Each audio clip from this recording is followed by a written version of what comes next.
Hey, this is Clayton with Big Guy Buys, coming at you with a campground review. This is a review of Whispering Pines RV and Campground located in Newport, North Carolina.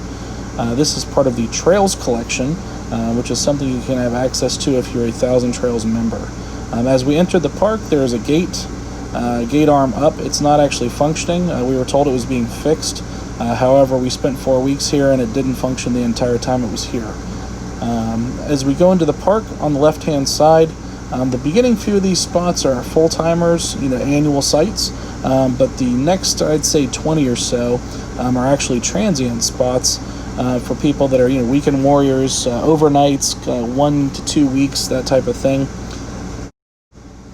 All of these are back-end sites. There aren't any pull-throughs.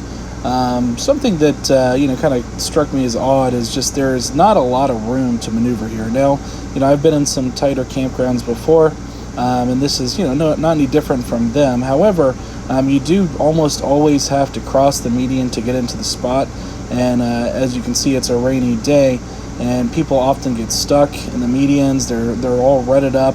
Not a lot of maintenance is really applied to keeping the grounds smooth or graveled.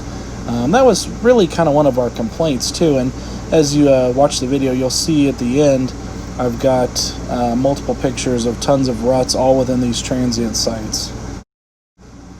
Some of the amenities this campground has is it has a pool. The laundry room, it does have a laundry facility. It takes quarters.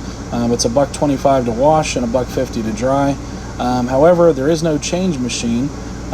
So if you need quarters, you'll have to get some or bring some. Their office, we asked the office, and they didn't have any as well.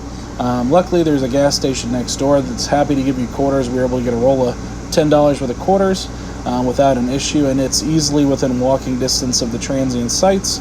But it really doesn't matter since the washer doesn't really clean your clothes, and there's usually a lot of pet hair in it. We begin using a laundry off-site pretty much immediately after the first time we tried using it.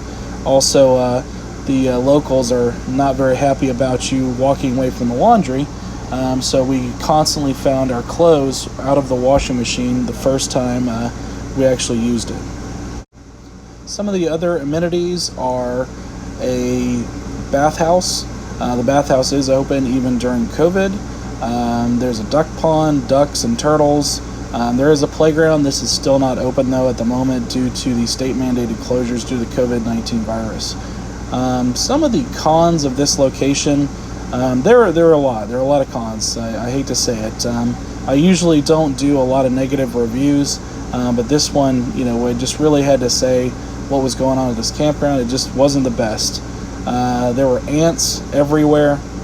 We spent, I stay here for free and through the Trails collection, but I spent about $20-30 in ant bait because there were ants everywhere. It's obviously not maintained. We did leave. We stayed here 2 weeks. We left for 1 week. The ants disappeared immediately at the new campground, even though there were ant hills at the next location. But as soon as we got back to stay our second set of 2 weeks, the ants were immediately back in the trailer, and we even did find one cockroach, probably chasing after the ants, and then of course several spiders doing the same thing. Like I said, there is duck poop everywhere. One of the other cons is this is absolutely near a base. Camp Lejeune is not too far. Of course, we respect our military, and we understand absolutely want the best training for them. However, there is a base nearby, and so you can hear gunfire fairly often, and there were several nights where we could hear the Marines doing night ops where they were flying helicopters very low over the campground, and then of course explosions later on, and the helicopters were so close you could feel the camper rattling as they flew by. I spoke about the rutted up sites earlier. They absolutely need gravel. Gravel is cheap. I don't understand why they wouldn't just fix them. There is a maintenance person on site, and they have a tractor. I saw at least one large RV get stuck, have to change spots. The pool was decent, however, you had to sign in. That's not a big issue to me, but we were locked in by the employees with no way to leave until they came back. Luckily, one of the other employees was cleaning one of the buildings that's adjacent to the pool, and they were able to get the door open for us. But that I'm glad there was an emergency. Some of the pros, there were a few pros, but definitely not about the park. You're pretty much about 15 minutes from Atlantic Beach. Atlantic Beach is very nice. A lot of open space, easy way to social distance.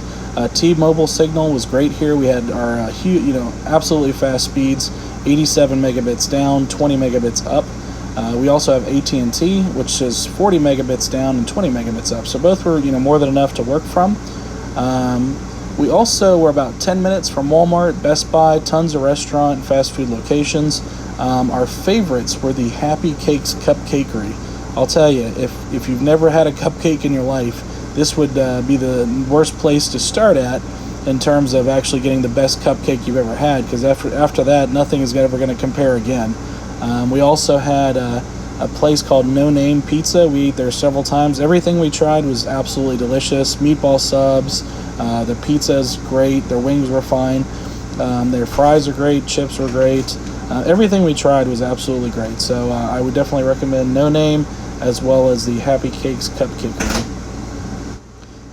I would say my overall experience here was not necessarily the best, but it certainly wasn't the absolute worst. We have stayed at one other campground within the Trails collection that I would say would be my number one on my worst list. However, this is my number two. Would I stay again? Yeah, I would probably stay again, but only because it's free. And I certainly wouldn't stay for 4 weeks again. I would probably stay for 1 to 2, probably when I'm utilizing my out-of-the-system time. So would I recommend this park? Definitely not.